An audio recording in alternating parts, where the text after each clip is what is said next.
So we are near the finale of Call of the Night, and in thinking in that aspect, right, the fact that we have one more episode left after today's episode number 12, to kind of wrap up what I think is almost a masterpiece season. Like, even if I look right now, people on the internet are very, like, there's a lot of haters, okay, at the end of the day. And right now on my anime list, Call of the Night is rated an 8.06 on MAL, right? That's virtually saying that this is a masterpiece. Like, most anime, like even really good anime, end up in the low 7s, high 6s on my anime list because the disparity between what viewers enjoy is so drastic, right? If there's one thing that even triggers a specific emotion, it triggers that emotion in a lot of people, or at least they bandwagon that emotion. So typically a normal anime is like, okay, because of said emotion, it could be towards anything, right? I mean, it could be towards ecchi material, fan service. It could be towards one specific character. It could be a numerous amount of things. Because of that disparity, there's people who rate it like 3s, 2s, 4s. Because of that exact reason, it's not often that middle area ends up being like an 8, right? It is not often that it ends up being anything north of 8. So the fact that this anime has accomplished getting an 8 on my anime list, which is not the end-all be-all, right, for anime, I think that is still a huge, huge achievement, and it speaks volume to how great the show is. Okay, now you'd be like, yo, why we start the video that way, bro? Well, it's because this episode, right, I think was very, very good, but at the same time could be misconstrued, could be mislabeled as bad.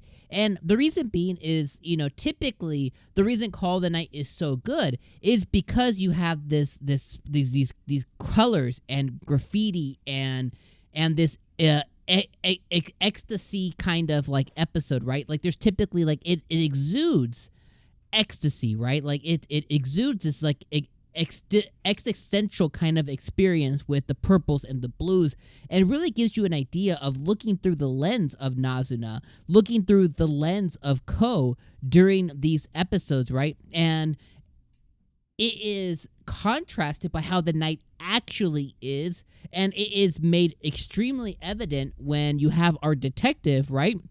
You have our detective who comes on the scene, and the moment that Ko is going to go interact with our detective, you see the real night, and the real night is black and brown and gray, right? And that's just how the night really is. It isn't this pops of color, those pops of colors, and I think this is what makes this so special, this anime. Those pops of colors is seeing it through the lens of somebody having an ecstasy-like experience by experiencing something out of the ordinary, which they touched on over and over again this episode. Now, I know it sounds like everything I'm saying is fantastic, but the thing that makes this anime special is that it doesn't really focus too much on the minute details, right? It doesn't focus too much on the actual experience of their characters and kind of like the real world decisions that being a vampire could potentially make. It's kind of just been this gloss over of an existential experience at night, trying to have an end goal of being a vampire to have this endless night forever.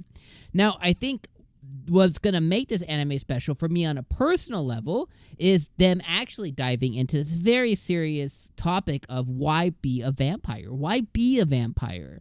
Is it really required? And, once you are, or once you have this experience, once it becomes the norm, what then, right? I love that they explored it this episode, but this could be misconstrued as bad for those who are just here for the ecstasy type experience along with our main character Ko, because this definitely breaks that semblance that it had. This breaks that domino effect and has a domino that doesn't fall with this kind of episode here. And I hope I'm really making sense that this episode specifically could very well be seen by a lot of people as a bad episode because it strives away from the parties and the ecstasy of nighttime.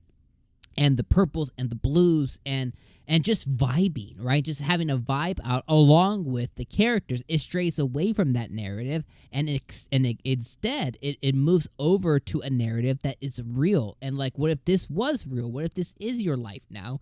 And I loved it for it, but I think a lot of people could potentially have that emotion of not liking it because of it. Again, I may be totally off base. Let me know what you think in the comments, because I really want to know what you think about kind of those thoughts of just initiation that I kind of had there. So let's talk about what did happen this episode. Again, I already mentioned it, that I really love the change of tonality, the change of colors when he's interacting with Nazuna and the other vampires, and then when he interacts with the detective. I love that change from purples and blues and really crazy colors to the actual color of night, which is dark black, brown, gray. You know, the typical building colors, the typical night sky color, right? There is color in the night at times, but it's typically very dark and real. And I love how that was depicted here. Now, also, I think the interaction that 𝐒𝐻 had this episode with his friend was extremely, extremely important. And his friend asked him one simple question that 𝐒𝐻 has been chewing on because he was scared shitless after his experience with this hungry vampire. And his friend asked, I understand this. I understand your goal, but why do you want to be a vampire? And he couldn't answer, right? He wants to live at the night in freedom and all kinds of other things. Well, that's what every single 14-year-old wants, is they want freedom. They want to be an adult. They're in this phase of changing, of wanting to not be restricted, to want to go and, fly out of the nest, but they're restricted by school and rules and parents typically, who kind of like rein them back in. And at the end of the day, you find out that you're going to be restricted in some way, shape, or form, regardless of what you achieve in life, no matter what. There's never anything such as true freedom in life. And this is something that you learn very much later in life. Even the ones that you see on yachts and islands and all other things, there's rules of how they can live that way, and they still have to adhere to certain rules and restrictions and all kinds of other things. True freedom in the sense of what he's searching for, that ecstasy high of just forever, doesn't actually exist. So I love that they explored that. So then the other question was, well, what does he want? Is it just the night? Is it he wants to fall in love? He kind of began going through all these things. Is it just Nazuna herself? And can he just achieve that? Is him just falling in love with like a person like Akira and constantly doing things that are out of the norm give him those kind of things that he's looking for on a continuous basis? Those are all things to explore. Then we find out more about his home life. I really love that. Dad doesn't live there. He's divorced with mom. Mom must be a prosty. She must be a night walker because, it's hella late at night and she ain't home. It's like, what the F? What kind of job are you doing, lady? But regardless, I ain't judging, you know what I mean? Then we see that she has a really solid conversation with all the things I just talked about with Nazuna. She really breaks it down for him that what I've shown you so far is just the fun part.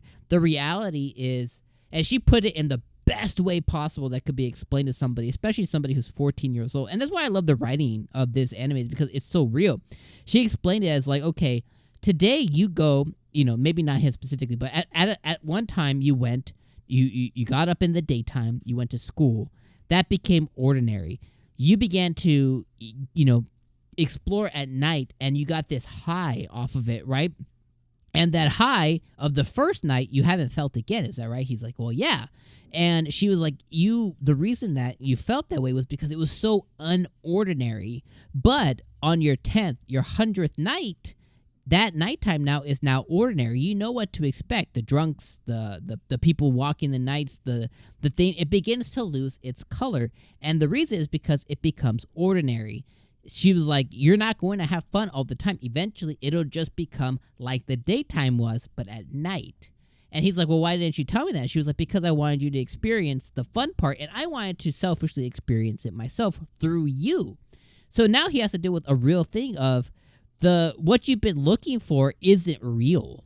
Maybe love could be real, maybe things like that, but what he's been specifically looking for isn't real, because eventually it's just going to become his everyday. So I think that is super important. Then the last thing is the actual conversation with the vampire detective, where she basically let him know. I like how the vampire detective is pretty pervy as well too. It's like, she basically offered herself up on a plate with him. It's like, just eat the plate, bro. But regardless, she profiled him, got him perfectly, on spot. She then said, you have a few choices here. Become a vampire, get killed by me. Don't be a vampire, get killed by them. Or partner with me, choose not to be a vampire. I'll protect you. I'll kill them. So he has like these options here, or become a vampire and good luck, right? So he has these options here that he's now gonna have to be faced with, and that's what he's dealing with. And then I'll end my last thoughts on he talked about blood taste and why he tastes so good and why she tastes so nasty. And one of the things I want to call out, if you guys didn't pick that up, is during one of the last episodes, Nazuna specifically says she can taste his feelings, and that's what makes his blood taste so good. Well, because of that, because of these highs that he's been constantly feeling, his emotions are at an all-time high as well. So she's able to feed off of that. Conversely, the detective is hatred and hates these things and wants to destroy them. A lot of just hateful feelings. That is why her blood tasted disgusting, outside of iron and just the natural taste of blood. So I wanted to point that out as well. But wow, I went way over time. Let me know what you guys thought about this episode. We have one episode left, and then on that episode, we're going to talk about the anime completely. We're going to talk about how I felt about the whole entire season as well as the last episode, because 𝐒𝐻 just found his vampire friend. So let's see what ends up happening. All right, my friends, I'll see you in the next one. Peace.